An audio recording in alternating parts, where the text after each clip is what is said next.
Hi everybody and welcome back to A Better Computer. My name is Matt and today I get to talk about one of my favorite things in the world, and that is unfair advantages. Before we get going, I did want to say up front, if you like the video, hit the like button, hit the subscribe button. Those help tell YouTube that this is a channel they should recommend to other people. And the more people who watch the channel, the more time and money I'm able to invest into it, which means the better videos I'm going to make for you guys. So if you like it at all, hit the like button, hit the subscribe button. Thank you so much. So the gist about unfair advantages is that an unfair advantage is a thing that you have, something that you can do better than most people, that helps you stand out from the crowd. And so when I think about myself, for this YouTube channel, what are my unfair advantages that help me stand out? I think there are three things. The first one is my ability to work fast. So I have a really fast video process. I don't write scripts, I don't do edits, I don't use a teleprompter, I'm just speaking extemporaneously right here.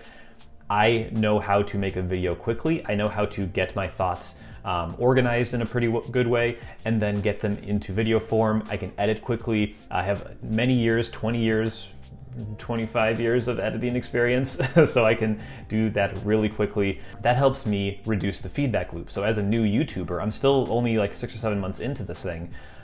I'm able to get feedback very quickly because I can have an idea, create a video, get feedback on it, and then very quickly incorporate that into the next video. And so in general, what that should mean is that the video I'm making today is better than the video I made 6 months ago. And even the video I make in a week from now should be better than this video. And that's because I'm putting out things, I'm getting feedback on them, I'm finding out what people like, what they don't like, what works, what doesn't work, with the algorithm and all that good stuff. But that really helps me kind of hone my craft quicker than if I was releasing one video every 2 months that was, you know, really meticulously made, was really meticulously scripted and had tons of takes and everything. But I wouldn't be getting that feedback, and so that helps me grow quicker.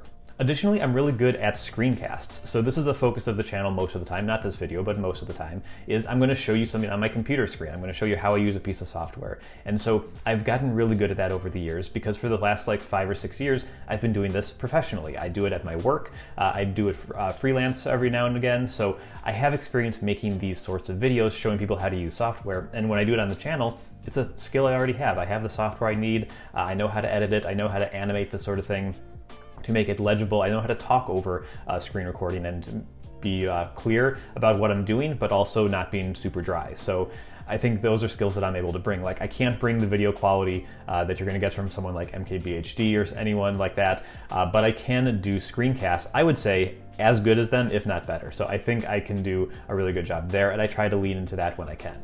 And the third thing, and this is not unique to me, but ironically, me. This is my third unfair advantage, is that I can be myself in these videos. And so that's something I've been trying to work on recently, is trying to put more personality into them, try to show you a little bit more behind the curtain as to who I am and what I like.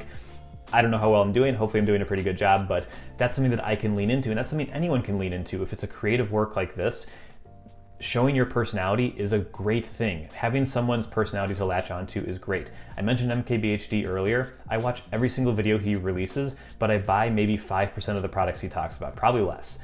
And I watch his videos not because I'm looking for buying advice. I watch his videos because I want to know what he thinks about this new technology, and I want to know his take specifically because I'm really attached to him. So that's the thing that I can lean into as well, is just adding my own personality to the thing, because a lot of the stuff I talk about, other people have talked about it. You can probably see tons of videos on YouTube about unfair advantages. You can see tons of videos about Face ID and the Apple Watch I did a few days ago. All this stuff already exists, and so it's really a matter of putting your own spin on it. And so I was thinking about this recently because I did my annual review at work. It was the end of the year. I listed my strengths, my weaknesses from the past year, and what I want to focus on in 2021.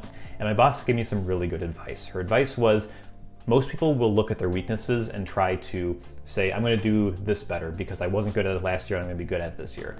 And what that typically leads to is you not really focusing on your strengths and focusing more on the things you're not good at, you're not naturally inclined to be great at. And at best, you're going to be okay at them, most likely. You're probably not going to turn them into strengths by the next year.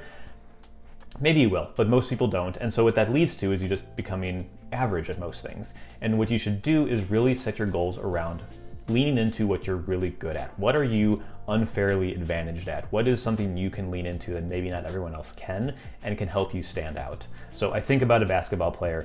If I'm not great at shooting, I'm not the fastest runner in the world, maybe I can't steal all the time, but I'm really good at blocking, I'm really tall, and I'm really good at getting rebounds. I could be a center. Just because I'm not going to be a guard doesn't mean I need to spend every offseason working on sprinting or working on my three-point shots, right? I can be a center, and that can be something that I can be exceptionally good at, where not everyone else can because of my specific strengths. And so that's a way to think about it. Just a thing to consider when you're looking at productivity, what you're trying to do well, what you want to improve. Think about looking at what you already do great and doing it even better. If you have some weaknesses that really hold you down, that's definitely something you should look at. But for a lot of us, I think that we're okay at a lot of things, and then there's a few things we can really move the needle on, and then we should really lean into those more often than not. So that is your unfair advantages. Those are what I'm using to try to do better at YouTube, and hopefully this video was exciting. Again, I told you early on, hit the like button, hit the subscribe, do all those things, and I'll see you here next time. Bye-bye.